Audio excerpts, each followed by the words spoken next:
Mukhed news 24, गावाकडची खबर global नजर, गावचा आवाज जगभर पोहोचवणारा मुखेड न्यूज 24। आपल्या सर्वांचं मुखेड न्यूज 24 मध्ये सहर्ष स्वागत। आपण पाहत आहात मुखेड न्यूज 24।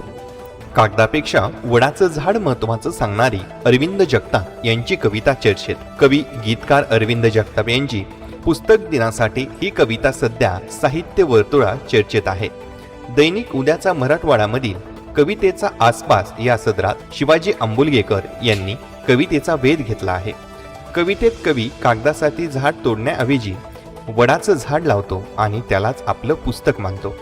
समकालीन कविता फुटाण्याच्या पुडीसाठी शहीद झाली, वड मात्र हिरवागार आहे अजूनही, या ओळीतून साहित्य आणि पर्यावरण याचा विचार मांडला आहे। ही कविता आजच्या काळात झाड वाचवा, पर्यावरण जपा अशी प्रभावी संदेश देते।